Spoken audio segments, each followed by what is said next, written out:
நேயர்கள் எல்லாருக்கும் வணக்கம். இந்த வீடியோவில் 2024 வருஷத்துக்கு உண்டான புத்தாண்டு ராசி பலனை தான் நம்ம பார்க்க போகிறோம்.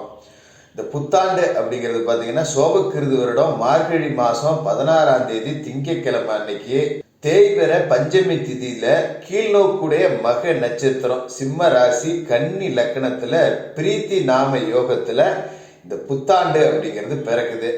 இந்த புத்தாண்டு பிறக்கும் போது பார்த்தீங்கன்னா இயற்கை பேரிடர்கள் அப்படிங்கிறது 2024 புத்தாண்டுல பெருசா வரும். அதாவது மழை அப்படிங்கிறது பேஞ்சும் கெடுக்கும் காஞ்சும் கெடுக்கும். வெயில் நாளில் பார்த்தீங்கன்னா ஏகப்பட்ட சூடு அப்படிங்கிறது இருக்கும். மழை காலத்துல ஏகப்பட்ட வெள்ளம் இயற்கை பேரிடர்கள் அப்படிங்கிறது வரும். உலக அளவில் முக்கியமான அரசியல் தலைவர்களுக்கெல்லாம் பெரிய பெரிய ஆபத்து அப்படிங்கிறதும் இருக்கு. இது எல்லாமே இந்த புத்தாண்டுல இருந்தாலும் மக்களை பெரிய அளவில் பாதிக்காத ஒரு புத்தாண்டாக தான் இருக்கும். ஏன்னா இப்போ கொரோனா பரவுது அப்படின்னு சொல்றாங்க, மறுபடியும் லாக்டவுனு அந்த மாதிரி இருக்கும்போதெல்லாம் நீங்கள் பயப்பட வேண்டியதில்லை. மக்களுக்கு பொருளாதார மேம்பாடு அப்படிங்கிறது நல்லாவே இருக்கும். காலசக்கரத்தோட லாபஸ்தானத்துல கும்பராசியில சனி பகவான் உட்கார்ந்துருக்காரு. காசு பணத்துக்கு பஞ்சம் இல்லாத ஒரு வருஷமா இருக்கும். வருட கிரகங்கள் அப்படின்னு பார்த்தீங்கன்னா குரு பகவான் மேச ராசியில பலமா இருக்காரு. சனி பகவான் கும்பராசிலையும் ராகு மீன ராசிலையும் கேது கன்னி ராசிலையும் இருக்காங்க. ஏப்ரல் மாசத்துல குரு பகவானோட பயிற்சி அப்படிங்கிறது இருக்கு. குரு பகவான் மேச ராசியிலிருந்து ரிஷபராசிக்கு போக போறாரு. இது எல்லாத்தையும் பொறுத்து ரொம்ப அற்புதமான ஒரு புத்தாண்டு பலன்களை உங்களுக்காக கணிச்சு கொடுக்குறோம். முழுசா பாருங்க. இந்த புத்தாண்டு உங்களுக்கு வெற்றிகரமா அமையிறது எப்படி அப்படிங்கிறத இந்த வீடியோல பார்க்கலாம். ரிஷபராசி நேயர்களே, உங்களுக்கு இந்த 2024 வருடம் புத்தாண்டு எப்படி இருக்கு அப்படின்னு பார்த்தோம்னா, வருடத்தோட தொடக்கத்திலேயே உங்களோட ராசிக்கு 9வது வீட்டுக்கும் 10வது வீட்டுக்கும் அதிபதியாக இருக்கக்கூடிய சனி பகவான் 10வது வீடான தொழில் ஸ்தானத்துக்கு ரொம்ப ஸ்ட்ராங்காக ஆட்சி பெற்று உட்காந்துடுறாரு. அப்போ 10ல் சனி இருக்காரு அப்படின்னா தொழில் ஒரு உச்சத்தை தொட போகிற ஒரு வருஷம் அப்படின்னு தான் சொல்லணும். ஏன்னா மறுபக்கம் பார்த்தீங்கன்னா லாபஸ்தானத்தில் ராகுவும் இருக்காரு. குரு பகவான் உங்களோட ராசிக்கு விரயஸ்தானத்தில் இருந்துட்டு கரெக்டாக ஏப்ரல் 21ஆம் தேதி உங்களோட ராசிக்கே வரப்போகிறாரு. கேது உங்களோட ராசிக்கு 5வது வீடான கன்னி ராசியில் இருக்கார். இதுதான் இந்த வருட கிரகங்களோட அமைப்பு. இப்போ இந்த வருடம் சனி பகவான் உங்களோட ராசிக்கு தொழில்ஸ்தானத்தில் இருக்கிறதால ரிஷபராசிக்காரர்கள் எல்லாமே இந்த 2024 வருடத்தில் சொந்த வீடு கட்டி குடிபோகக்கூடிய ஒரு அம்சம் அப்படிங்கிறது இருக்குது. அப்படியே இல்லைன்னாலும் சொந்தமாக ஒரு நிலத்தையாவது வாங்கி போடணும், ஒரு மனையாவது வாங்கி போடணும். பின்னால் வீடு கட்டுறதுக்கு நமக்கு சொந்த இடம் அப்படின்னு ஒன்று இருக்கணும் அப்படின்னு ஒரு மனை வாங்கி போடக்கூடிய வாய்ப்பு அப்படிங்கிறதையும் கொடுக்க போகிறாரு. இதுக்கு முன்னாடி பார்த்தீங்கன்னா உங்களோட ராசிக்கு 9வது வீட்டில் இருந்த சனி பகவான் தந்தை வழி ஆதரவு அப்படிங்கிறத கொடுத்துருப்பாரு. பூர்வீக சொத்துலேருந்து உங்களுக்கு பாகப்பிரிவினைலாம் வந்திருக்கும். அதை வச்சு பண்ணையம் பண்ணிகிட்டு இருக்கலாம். சில பேர் அதை விற்கிறதுக்கு ஏற்பாடு பண்ணிகிட்டு இருந்திருப்பீங்க. விற்க முடியாத சூழலில் கூட இருந்திருப்பீங்க.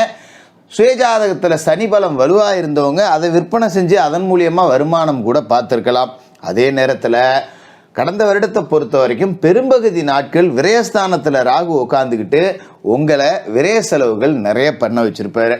10 ரூபா காசு போனோம் அப்படிங்கிறதெல்லாம் மிச்சம் இல்லை. இந்த 2024 வருடம் தொடங்கும் போது பார்த்தீங்கன்னா வீட்டு செலவுக்கு சாப்பாட்டு செலவுக்கு தான் காசு இருக்குது. அதை தாண்டி பெருசாக மிச்சம் பண்ண முடியல. அதே மாதிரி ஒரு 10,000 மிச்சம் வச்சுருந்தாலும் 10,000த்துக்கு கடன் இருக்குது. அதுக்கும் சரியாக போச்சு. அதை தாண்டி ஒன்றும் மிச்சம் இல்லை அப்படிங்கிற ஒரு நிலைமையில தான் இந்த 2024 வருடத்தை தொடங்குறீங்க. அப்போ இந்த வருடத்தில் சனி பகவானோட ஆதிக்கம் அப்படிங்கிறது தொழில் ஸ்தானத்தில் இருக்குது. அப்படிங்கிறதால ரிஷபராசிக்காரர்கள் சொந்த தொழில் தொடங்கணும் அப்படின்னு நினச்சிங்கன்னா கண்ணை மூடிக்கிட்டு தொடங்கி விடுங்க. அதில் எந்த மாற்றமும் கிடையாது. சனி பகவான் தொழில்ஸ்தானத்துக்கு அதிபதி, அவரே உங்களுக்கு அந்த இடத்துல வலுவாக உட்காந்துருக்காரு. அப்படிங்கும்போது எந்த தொழில் வேணாலும் தொடங்கலாம். அதில் நேர்மை நீதி அப்படிங்கிறது மட்டும் இருக்கணும். சட்டத்துக்கு புறம்பான காரியங்கள் எதுவும் செய்யக்கூடாது. இன்னொருத்தருக்கு துரோகம் செய்யக்கூடாது. இன்னொருத்தனை அடித்து முன்னுக்கு வரணும்னு நினைக்கக்கூடாது. இந்த மாதிரி வேலைகளை விட்டுட்டு தொழில் செஞ்சு உழைச்சி முன்னுக்கு வருவோம், வேர்வை சிந்தி உழைப்போம், மூளையை செலவு பண்ணி உழைப்போம் அப்படின்னு முடிவு பண்ணிங்கன்னா நீங்கள் இந்த வருடத்தோட முடிவில் கோடீஸ்வரர் தான். அதில் எந்த மாற்றமும் கிடையாது. அப்படி ஒரு யோகத்தை சனி பகவான் உங்களுக்கு வாரி வழங்கிடுவார். அதேமாதிரி வேலைக்கு போகிற இடத்துல நல்ல ஒரு வளர்ச்சி அப்படிங்கிறது கிடைக்கும். பார்த்திங்கன்னா மேல்மட்டத்தில் உள்ள அதிகாரிகள் எரிஞ்சு உழுவாங்க. நாம் என்ன தான் பாடுபட்டு உழைச்சாலும் ஒரு வேலையும் செய்யாமல் ஒருத்தன் மேனேஜர் லெவலில் உள்ளவங்களுக்கு காக்கா பிடிச்சி ஆமாஞ்சாமி போட்டு 10 ரூபா சம்பளம் கூட வாங்கிட்டு போடுவான். அதிகாரத்துக்கும் ஒத்துருவான். நம்ம உழைச்சி ஓடா செஞ்சது தான் மிச்சம், 10 காசு ஒரு ப்ரமோஷன் கிடைக்கல, ஒரு சம்பள உயர்வு கிடைக்கல அப்படின்னு இருந்தவங்க எல்லாத்துக்கும் இப்போ நல்ல ஒரு உத்தியோக உயர்வு அப்படிங்கிறது இந்த வருடத்தில் உண்டு. சம்பள உயர்வு அப்படிங்கிறதும் உண்டு. மாதம் ஆனால் 10,000 சம்பளம் வாங்குறேன், செலவு பண்ணிவிட்டு வீட்டில் படுத்துக்கிறேன், மேற்கொண்டு 10 ரூபா என்னால் மிச்சப்படுத்த முடியல, சில நேரத்தில் கடன் வந்துடுது. இப்படி இருந்தவங்க கூட சம்பளம் வாங்கி ஒரு 2,000 எடுத்து பீரோவில் வைய கொண்டு பேங்கில் போடு, ஒரு பிள்ளைக்கு ஆகட்டும் அப்படின்னு 10 ரூபா மிச்சம் பிடிக்கக்கூடிய நேரம் அப்படிங்கிறது வந்திருக்கு. இந்த காலகட்டத்தை நாம் சரியாக பயன்படுத்திக்கணும். அதோட ராகு விரயஸ்தானத்தில் இருந்துட்டு இப்போ லாபஸ்தானத்துக்கு போயிட்டார். இந்த வருடத்தில் போன வருடம் முழுக்க ராகு விரயத்தில் இருந்துட்டு விரயத்தை கொடுத்துட்டாரு, குருவும் விரயத்தில் இருந்துட்டாரு. இப்போ ராகு லாபத்துக்கு போயிட்டார் பார்த்தீங்களா. இதான் தடிக்கு விழுந்த இடத்துலலாம் காசு கடந்து எடுக்கக்கூடிய ஒரு அமைப்பு. சாதாரணமாக போவோம், ஒரு கல் தடிக்கு கீழே விழுவோம் பார்த்தீங்கன்னா, உழுவுற இடத்துல ஒரு 50 ரூபா கிடக்கும். பரவாயில்லடா, கல் தடுக்குனா கூட ஒரு 50 ரூபா கிடைச்சிதுரா அப்படின்னு அந்த கல்லுக்கே நன்றி சொல்லக்கூடிய ஒரு நேரம் நமக்கு வரும். இதான் ஒரு குருட்டு அதிர்ஷ்டம் அப்படிங்கிறது. அப்படி ஒரு யோகம். எதை தொட்டாலும் பணம் பண்ணலாம், சட்டத்துக்கு விரோதமாக பண்ணக்கூடாது. ஏன்னா லாபத்தில் ராகு இருக்கும்போது சட்டவிரோத வாய்ப்புகள்லாம் நம்ம கொடுப்பாரு. இப்போ இதை செய்வோம்ப்பா, ஒரு 10 ரூபா கூட கிடைக்கும் அப்படின்னு நம்மளை தேடிக்கிட்டு வருவாங்க. ஆனால் தொழிலில் சனி இருக்காரு, விட்டுட்டு வேடிக்கை பார்க்க மாட்டார். கவனமாக இருந்துக்கணும். நமக்கு 5 ரூபா வந்தாலும் சரி, நல்ல முறையில் வந்தால் போதும், 100 ரூபா நமக்கு குறுக்கு வழியில் வேண்டாம் அப்படிங்கிற மனநிலையை வளர்த்துக்கிட்டிங்கன்னா இந்த வருடம் உங்களோட வருடம் தான். அதில் எந்த மாற்று கருத்தும் கிடையாது. அதோட ஏப்ரல் மாதம் வரைக்கும் குரு பகவான் உங்களோட ராசிக்கு விரயஸ்தானத்தில் இருக்கார். ஏப்ரல் 21 உங்களோட ராசிக்கே குரு பகவான் வராரு. அப்போ விரயத்தில் இருக்கிற குரு என்ன பண்ணுவார் அப்படின்னா, உங்களோட ராசியை பொறுத்த வரைக்கும் மிக அற்புதமான பலனை கொடுப்பாரு. ஏன்னா உங்களோட ராசிக்கு 8க்கு அதிபதி தான் 12ல் இருக்காரு. அப்படிங்கும்போது நீங்கள் பயப்பட வேண்டியதில்லை. அதனால் இது ஒரு விபரீத ராஜயோகம் தான். இப்போ இந்த செலவு பார்த்திங்கன்னா, வீட்டுக்கு நகை நட்டு வாங்கி வைக்கலாம், வீடு கட்டலாம், கட்டின வீட்டை புதுப்பிக்கலாம், மண் வாங்கலாம், மனம் வாங்கலாம், வாகனம் வாங்கலாம். இந்த மாதிரி கடன்பட்டாலும் ஒரு சொத்தை உருவாக்கி வச்சுருவீங்க. பரவாயில்லடா, இந்த விரயத்தில் குரு இருக்கும்போது ஒரு 2 லட்சம் கடன் இருந்தது, ஆனால் அந்த 2 லட்சத்துக்கு ஒன்று உருவாக்கி வச்சுட்டேன்டா அப்படிங்கிற மாதிரி உங்களுக்கு ஒரு நல்ல நேரத்தை கொடுப்பாரு. அதனால் விரய குருவை பற்றி நீங்கள் பயப்பட வேண்டியதில்லை. ஏப்ரல் 21 குரு பகவான் உங்களோட ராசிக்கு வராரு. அவர் ராசிக்கு வந்த பிறகு என்ன பண்ணுவார் அப்படின்னா, உங்களுக்கு சிந்தனையில் ஒரு தெளிவை கொடுப்பாரு. இப்போ சனி தொழிலில் வராரு பார்த்தீங்களா, லாபத்தில் ராகு வராரு பார்த்தீங்களா, 5ல் இருக்காரு பார்த்தீங்களா கேது, இந்த எல்லாத்தையும் கணக்கு போட்டு என்ன செய்யலாம் அப்படிங்கிற ஒரு சிந்தனையை குரு பகவான் கொடுப்பாரு. இப்போ ஒரு தொழில் செய்கிறோம், நம்ம இவ்வளோ நாள் போன ரூட்டு தப்பு, இந்த ரூட்டில் தான் நம்ம போகணும், இவ்வளோ நாள் நாம் யோசிக்காமல் விட்டோண்டா அப்படின்னு சொல்லிட்டு ஒரு சரியான பாதையை உங்களுக்கு காமிச்சிருவார்.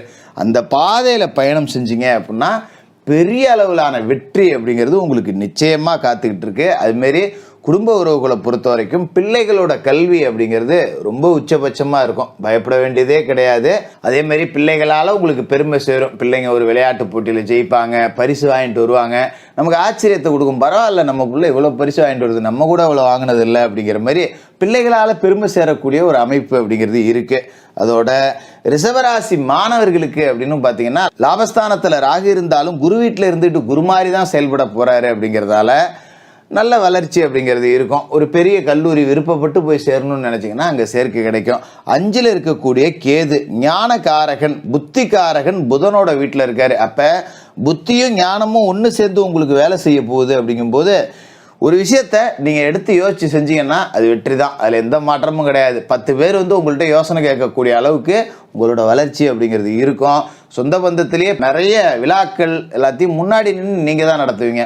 அவன்கிட்ட ஒரு காரியத்தை ஒப்படைச்சோம்னா சரியாக செஞ்சிருவான்ப்பா, அவன்கிட்ட கொடுங்கப்பா அப்படின்னு 4 பேர் பேசுவாங்க. ஒரு 10 பேர் மத்தியில் ஒரு பெரிய மனுஷன் அப்படிங்கிற அந்தஸ்தை அடையக்கூடிய ஒரு யோகா அமைப்பை இந்த 2024 புத்தாண்டு கொடுக்கும். அதோட சொந்த வீட்டை கொடுக்கும், திருமண தடை நீங்கும், வாகன யோகம் கொடுக்கும், 4 பேர் மத்தியில் ஒரு கௌரவத்தையும் அந்தஸ்தையும் கொடுக்கக்கூடிய ஒரு உன்னதமான வருடமாக இந்த 2024 புத்தாண்டு இருக்க போது. இந்த புத்தாண்டு பிறக்கிற அன்னைக்கு குளிச்சு முழிவிட்டு பிரம்ம முகூர்த்த வேலையிலேயே போய் விநாயக பெருமானை வணங்கிட்டு பெருமாள் வழிபாடு அப்படிங்கிறத செய்யுங்க. பெருமாளுக்கு துளசி மாலை அணிஞ்சு பெருமாளை மனசார வணங்குங்க. சனிக்கிழமையில் அனுமன் வழிபாடு செய்யுங்க. தான தர்மம் செய்கிறதுல உங்களோட காசு பணத்தை கொஞ்சம் செலவு பண்ணுங்க. ஏழைப்பால மாணவர்களுக்கு உங்களால் முடிஞ்ச உதவி, ஒரு பள்ளிக்கூடத்து ஃபீஸ் கட்டுறது, ஒரு துணிமணி வாங்கி கொடுக்கறது, ஒரு புத்தகம் வாங்கி கொடுக்கறது, நோட்டு பேனா வாங்கி கொடுக்கறது, இந்த மாதிரி செலவு பண்ணிக்கிட்டு வாங்க. இந்த 2024 புத்தாண்டு உங்களோட ராஜ்யத்துக்கு நீங்கள் தான் ராஜா. அது எப்படிப்பட்ட ராஜா, ஒரு மகாராஜா அப்படின்னே சொல்லலாம். அப்படி ஒரு வளர்ச்சியை கொடுக்கக்கூடிய வருடமாக இருக்கும். ரிஷபராசிக்காரர்களுக்கு புத்தாண்டு வாழ்த்துக்கள்.